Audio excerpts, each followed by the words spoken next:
So to me, what's always been one of the cringiest things is I don't know if when you were particularly when a couple of years ago, people would always say politics is so divisive now. There's so much polarization. I remember back in my day, we used to be able to disagree and then we'd all sit down and go to dinner together and hang out. And everything was just so much more civil.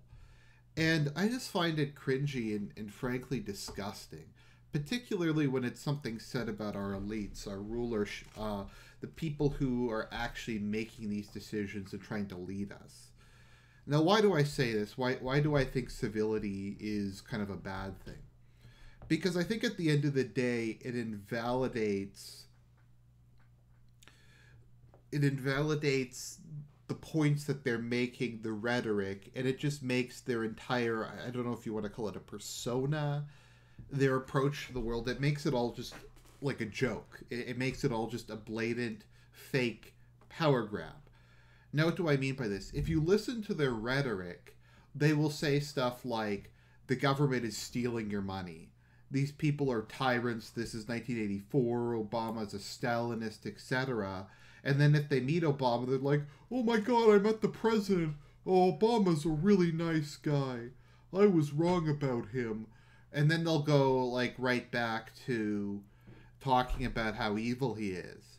And you get this cognitive dissonance, and these people will raise money. They'll get you to protest. They'll do all this popular support stuff based on this demonization or this calling out of their opponents.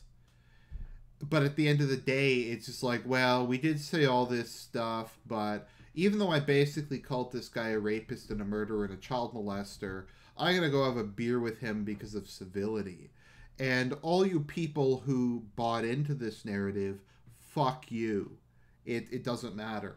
And we see this even in these spheres where it'll be like, okay, these people are committing genocide against us. They're bringing all these muzzies in, and we have the rape refugee crisis. They're deliberately changing the demographics of Europe. They're bringing in a people who will never assimilate. Even I don't want them to, but it's irrelevant. They're raping the local population. It's a disaster. And they'll talk about this. They'll say, these are our mortal enemies. We have to take what's mine with fire and blood. And then they'll be like, well, we're going to have a discussion with them, and it's going to be civil, and we can't just, if we meet them, we have to be all nice. We have to shake hands, etc. I remember there was this interview recently where they had Richard Spencer and some Antifa person, and like the person refused or tried to refuse to shake his hand and didn't even want to appear on screen with him. And a lot of people were like, oh, this is Antifa being, just showing their true colors. She should shake his hand. They should have a nice discussion. I'm like, no, they shouldn't. Fuck that. I'm tired of nice discussions. I'm tired of this whole, oh, let's play patty cake. Let's all just get along bullshit. It's why we lose. And I guess this is because I come from an upper middle class background, and this is kind of the dominating thing. You have to be nice, you have to be pleasant, you have to, what matters more than morality, more than good and evil, more than personal survival, is the ability and the willingness to overlook these things and to be polite, and etc. So it doesn't matter if somebody steals, it doesn't matter if someone cheats on their spouse. You can't criticize the person, you can't even disassociate yourself from the person.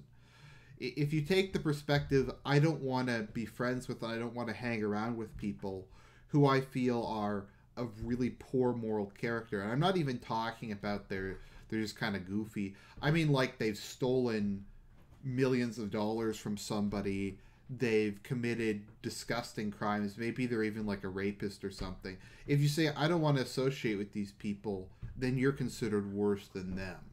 And I find that's often how the political climate is. It's like, well, this Antifa person has beaten up people at rallies. They are calling for the extermination of basically their civilization. But oh my god, they wouldn't shake Richard Spencer's hand. I am morally outraged by this. Well, they shouldn't. I wouldn't want to shake a fucking Antifa person's hand. Screw that. We're so far past reasonable disagreement at this point.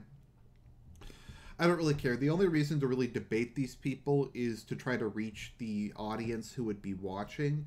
And maybe there's a couple of these people who have been brainwashed and have just never heard the alternate point of view. But if you think that being nice to these people, if you think being nice to the left is going to get you anywhere, you are sadly, sadly mistaken. It's like, oh, we'll talk about, oh, the conservatives, they just play into the hands of the left. And it's like, well, we have to be civil. We can't have these divisive politics. It's like, well, politics are necessarily divisive. The fact that they're divisive shows that they matter. If we're going to take this perspective that friendships don't matter, like politics don't matter in friendships, to me that's a schizophrenic view to take. It's like, okay, I want my race and my people to survive, but I'm going to be friends with this person who actively despises me and everything that I stand for and everything I believe in and everything that I am. They fundamentally hate who and what I am, but friendship is more important than my survival.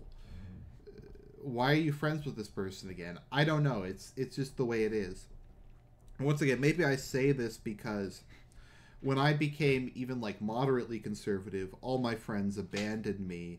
They said I was a horrible person. They said they never wanted to deal with me again because I took very moderate positions, because I supported Mitt Romney, of all people. And it's like, that's beyond the pale.